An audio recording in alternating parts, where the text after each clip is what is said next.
Sonic the Hedgehog. Next to dinosaurs and warriors' cats for some god-forsaken reason, Sonic was one of my childhood autistic fixations. However, unlike the feline books that won't stop coming out, seriously, they're about to outpace Pokemon gens at this point, Sonic has remained one of my fixations into young adulthood. Is that a good thing? Probably not. But I'm going to make the most of it by making it your problem. At the end of August, the trailer for Sonic 3 finally got released, and I've seen it at least twice a day ever since. Because of this level of insanity that's likely been outpaced by at least one person watching this video, I feel I am fully equipped to predict what's going to happen in this movie. Now, I've been wrong before, with my prediction video of Sonic 2 2 years ago, Jesus fucking Christ, morphing into a fanfiction about setting the stage for chaos. But now that I know I was wrong, and the movies won't be following the order of the games, I think the third movie's trailer offers a better lens into what will happen and how the film will play out. So sit back, relax, and let me tell you what's going to happen in Sonic 3, because I'm going to be right this time, I just know it. So first things first, Shadow the Hedgehog. He looks so cool, and Keanu Reeves' voice already feels like the perfect fit for him. I mean, he just sounds like John Wick. What more could you want from a live-action rendition?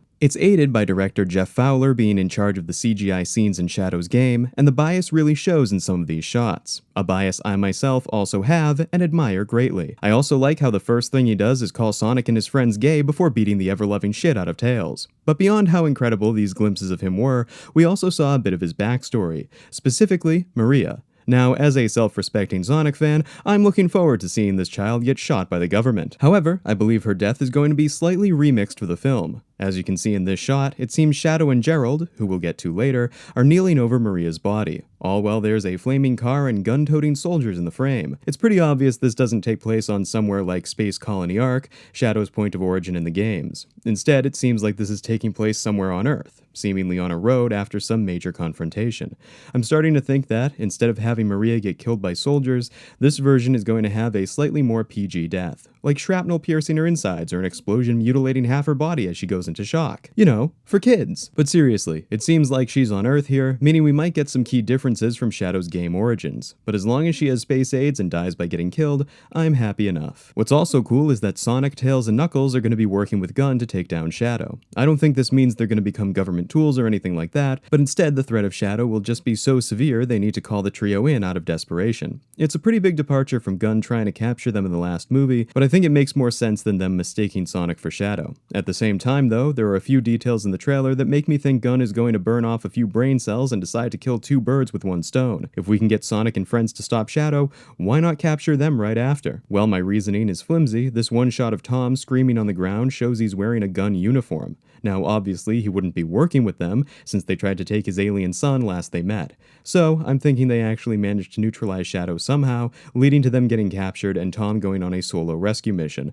Of course, I don't think Shadow's gonna be that easy to take care of, so whatever leads to his recapture by G.U.N, he's probably just faking it. Also, while we're on the topic of Tom, there have been a ton of rumors going around that Shadow is gonna fucking kill him. And while the trailers really make it seem like he'll die, I don't think that will be the case. However, I could see him getting gravely injured in the conflict, which would align with what I think Sonic's storyline is going to be during the film.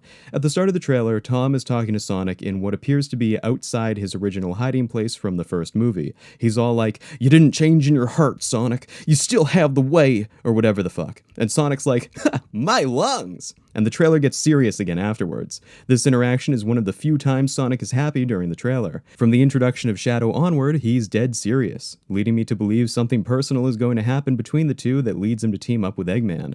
I think the movie is going to explore what happens to Sonic when someone he cares about has their life threatened, or on the verge of feeling like he's losing his new home.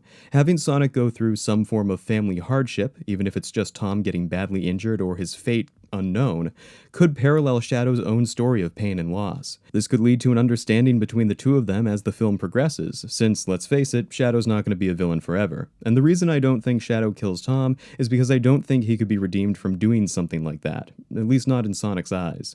Now, Tom could get shot by G.U.N or something, but I have a feeling the organization is going to be around for a lot longer, given their importance already in Sonic 2 and the Knuckles show. Now, it's around the halfway point of the trailer that there are a few oddities that have yet to be explained. The first one is this massive fuck you sized rift in the middle of space. While familiar to me, wait, Am I supposed to know about that?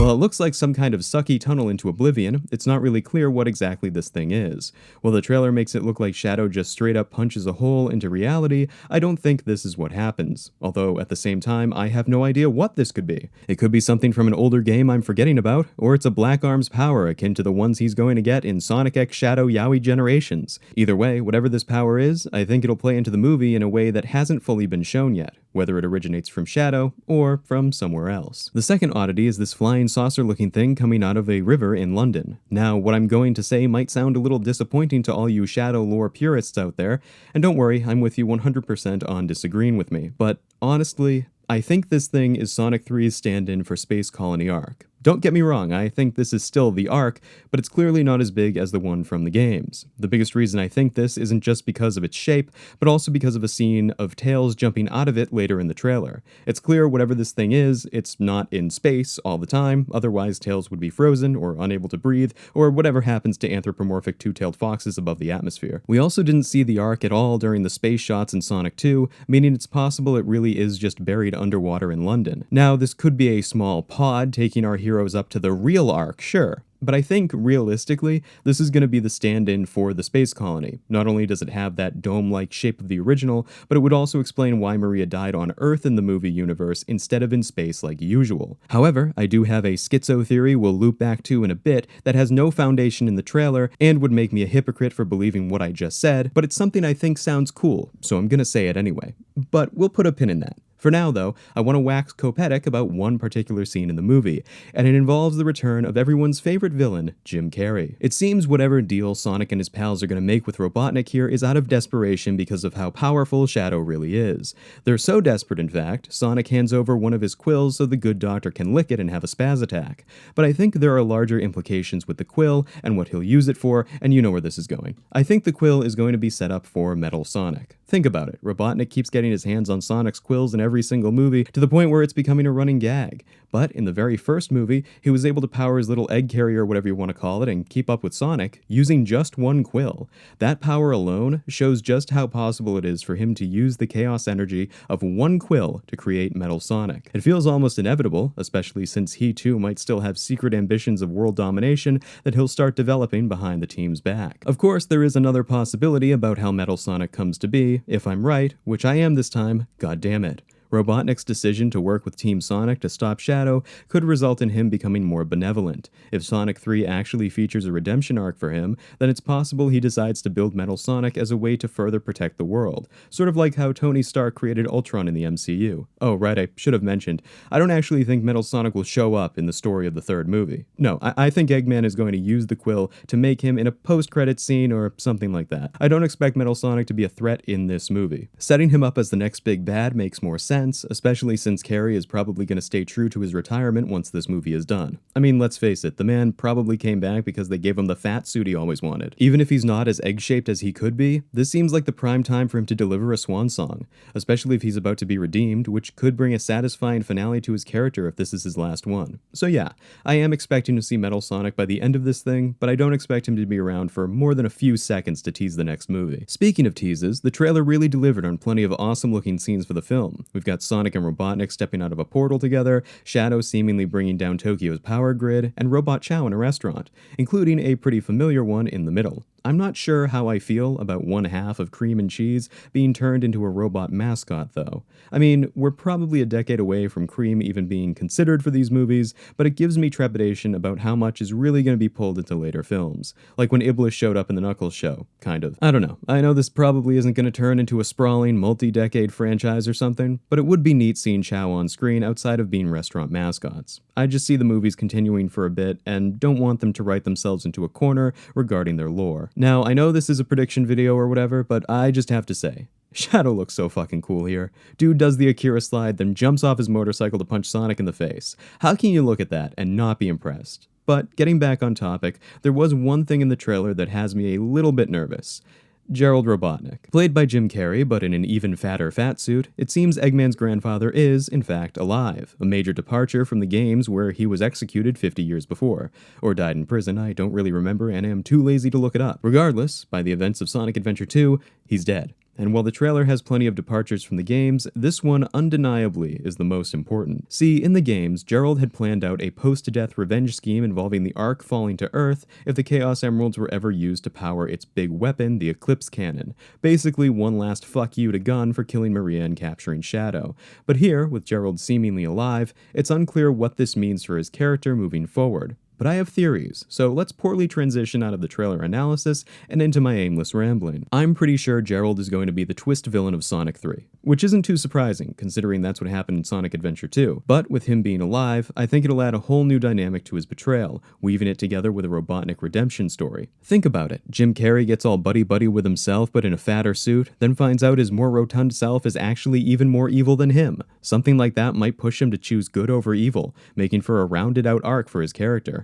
I feel like having him join forces with Gerald, and maybe even Shadow, depending on how all the dynamics play out, would be a little overkill for Sonic and friends. They gotta get at least one win in by reforming Robotnik. So I think there's going to be some kind of conflict between grandson and grandfather once the storyline plays out. And once again, I should clarify, the biggest reason I'm convinced Robotnik is getting redeemed has to do with the structure of later games. A lot of later Sonic games start out with Eggman as the big bad, before some twist villain like Chaos, or Gerald, or Memphis, or Dark Gaia, or Time gets revealed as the big final villain. While this trend has been broken in the last few titles, I think, given the number of interesting villains in the Sonic universe, it makes more sense to keep Robotnik from being the bad guy every single time. I'm just saying, if Eggman was the villain again in a 4th or 5th Sonic movie, people would get bored. It's a little different in a video game series because that's a more interactive medium. Developments become an expectation, so it's fine to have him be the bad guy over and over again.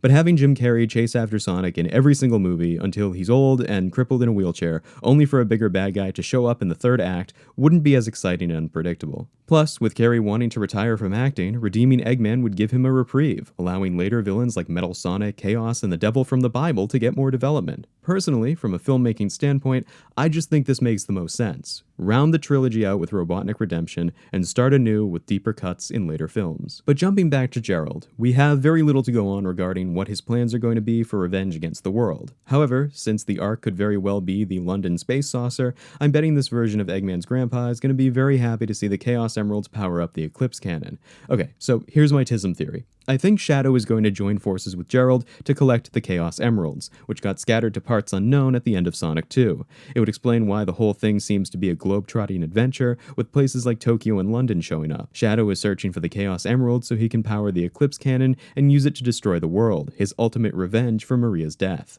Of course, as based as that is, he'll likely realize the error of his ways and join forces with the gang in the last act to stop Gerald. Probably going Super Shadow in the process, because, let's face it, they made him look so fucking cool in the trailer, there's no way he's not going super by the end of this thing. But here's where I lose pretty much all of you. Now, in my head, I think this thing rising out of the water is going to be the Ark stand-in for the movie universe.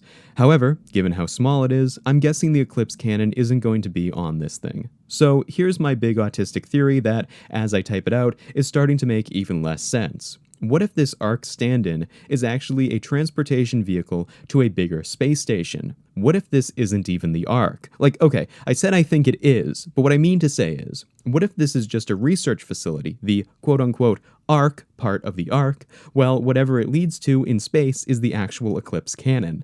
What the fuck? But where would something this massive even be hidden in the movie universe? After all, the Ark hasn't been mentioned, but there's one place that has been mentioned. The moon. Yeah, that's right, because why piss on the moon when you can piss off the moon? God, I gotta take after Hemingway. The perfect place to hide something as big as the Eclipse Cannon would be to simply build it inside the moon. So that's my big conspiracy theory. The Ark, or at least the weapon part of the Ark from the games, is actually built into the side of the moon. We can get the moon cracking in half without Eggman being around to blow it up, and it would explain why Space Colony Ark hasn't been mentioned in the movies so far, because it's a hidden space station built onto one of Earth's celestial bodies. Look at that!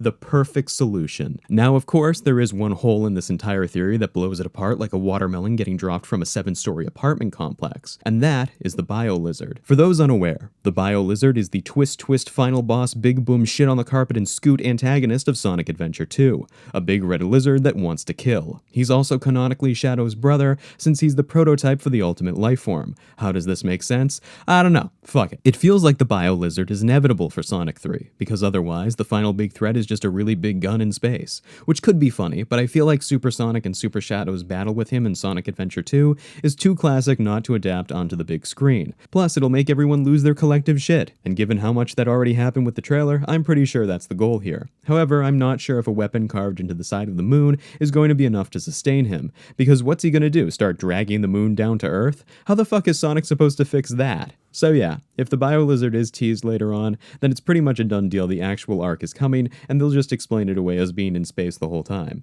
You know what? That little London disc being a transport vehicle going to the Ark makes way more sense than the Ark being the moon. What the fuck was I thinking? But I'm going to leave my moon prediction in this video, as you already know, because if I somehow get it right, it'll be really funny.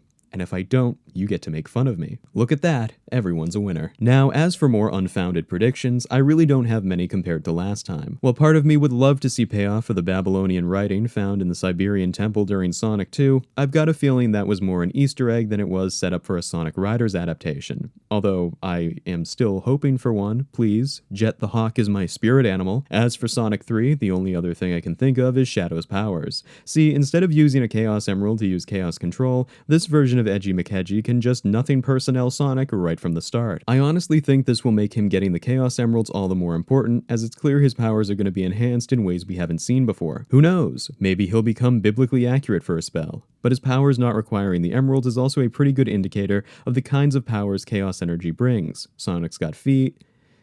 Sonic's got feet. Sonic's got speed, Knuckles has strength, and Shadow has teleportation, but all are fast, including Tails, who as far as I'm aware comes from a different world entirely from his two friends. Though speaking of worlds, the one curiosity about Shadow that still eludes the movie universe is where exactly he came from. In the trailer, Sonic briefly mentions him as a rogue alien, but Commander Olive Garden still refers to him as Project Shadow. This means he's probably lying about Shadow's origins at first, potentially saying he came from the same world as Sonic. But, in reality, he's likely an experiment made by Gerald just like in the games. However, that still doesn't fully explain why Shadow looks like Sonic, an alien hedgehog whose presence on Earth was seen as unprecedented in the first film. I think Gerald, and maybe even Commander Olive Garden, know something about the big connections between Sonic's world and Earth. Something that explains everything from the Owl Temple in Siberia to the Master Emerald Temple in Hawaii. And I think Sonic 3 is going to use Shadow to explore that connection. Yeah, it might tack on some screen time to the movie, but I really think it would be worth it to figure out why the fuck these two planes of reality are connected, and for how long it's been like this. At least 50 years, according to Shadow in the post-credits scene of Sonic 2, and according to the bowling alley announcer at the end of Knuckles. Oh right, if you don't know, the very last scene of Knuckles has a bowling tournament announcer say something like, "Gee, that echidna sure was weird, but you know what was weirder? That other alien that was here 50 years ago. So yeah, Shadow in a bowling alley also confirmed it's gonna be Kino. But jumping back to screen time, there's been rumors floating around about just how long Sonic 3 is going to be. I've heard everything from just under 2 hours to a little over 2.5. I've also heard rumblings the movie is going to be rated PG-13 based on an early Korean rating that listed it as being for ages 12 and up, despite the previous movies getting a lower rating over there or something like that. I'm not too sure about the whole rating thing, as I think, well, it'll be a much higher PG than the first two, Shadow's story could still be told without having to increase the rating. As for the time, it really depends on how much they cram in there. Sonic and friends working with Gun, potentially coming into conflict with Gun, Shadow doing his thing, getting Eggman, the hunt for the Chaos Emeralds, Gerald, Shadow's backstory, the arc, the Eclipse Cannon, the Bio-Lizard, Super Mode, the conclusion. I mean, there's a shitload that could happen in this movie. 2 hours is a safe bet for sure, but I could see it being a little bit over, just to give everything room to breathe. Since Sonic 2 could fit its story into 2 hours though, I think a similar runtime can be expected for this next installment. Now, there is one last thing I want to end this on, something I've noticed throughout the promotional interviews leading up to the trailer. I am pretty sure Amy is going to be somewhere in this movie. Well, for the life of me, I can't dig up the clips and quotes. I know for sure Colleen O'Shaughnessy, the voice of Tails, has said she can't talk about Amy. Similar answers were given by two of the writers at a fan panel a few months ago, though I can't remember which of these three guys it was. Again, this is all stuff I've seen, so even though I sound like Chuck on the stand right now without showing you anything, you're just gonna have to trust me. It's buried out there somewhere, but this is a YouTube channel where you mostly stare at a still image, if you even look at at the screen at all, so really, how much effort can you expect me to make? That was a joke. Please don't leave me. Anyway, I have a suspicion Amy will be in the movie through some means. However, given how shoehorned in she'd be with the tight focus of the plot so far, I have a feeling she'll end up being the post-credits scene. This, coupled with a potential hint at Metal Sonic, could easily set the stage for a Sonic CD adaptation for the fourth movie. Which means, yes, we're probably gonna get time travel. Can you imagine if Amy just shows up with a time stone trying to kill Sonic because she thinks he's metal or some shit? Actually, put Amy as a time traveler on my list of schizo-nonsense predictions. I think that could work for a remixed CD plotline. And so, my ramblings have come to a close. Overall, I'm really excited to see Sonic 3, as you can tell, but not just for Shadow. It's also because I genuinely think the franchise is just getting started. It may have taken us 2 movies to get from goofy animal road trip adventure to an actual Sonic the Hedgehog movie, but it's clear there's a real plan in place here that's going to make everything that came before worth it. If I had to make one last prediction, I'd say we're probably going to get 2 trilogies out of this thing by the time 2030 rolls around, and that'll probably be it. The first 3 movies being a build-up to actual genuine movie, and the next 3 being some of the deeper cuts in the franchise. My money's on a Shadow spin-off show, then Sonic 4 as a CD adaptation, Sonic 5 as a Riders adaptation, that's cope, but, you know, it is what it is, and Sonic 6 as Iblis and Mephisto, with a couple weird little TV series thrown in so people will actually use Paramount+. But yeah, as you can probably tell, I'm really fucking excited to see Sonic 3. It's literally the only thing I've been waiting for this year, and truth be told, I would have probably not made this had the movie been pushed back. I'm happy Paramount is confident in their December 20th release date too, because, let's be honest, this shit is gonna clear that gay-looking Lord of the Rings anime and Mufasa the guy who's dead but here's a movie anyway. And Shadow, god fucking damn it, he looks so fucking cool. Well, before I have an autism-induced aneurysm, it is time for me to take my leave. Probably rewatch the Sonic movies for those reviews I said I was gonna make. Ha ha ha ha. Yeah. Or maybe watch the greatest Sonic video ever produced. And since Valentine's Day is around the corner, I've been inspired to make a top 10 list of the most beautiful female Sonic characters. Grab yourself a snack and a glass of orange juice, and try not to reach through the screen because here we go! You're welcome. Bye!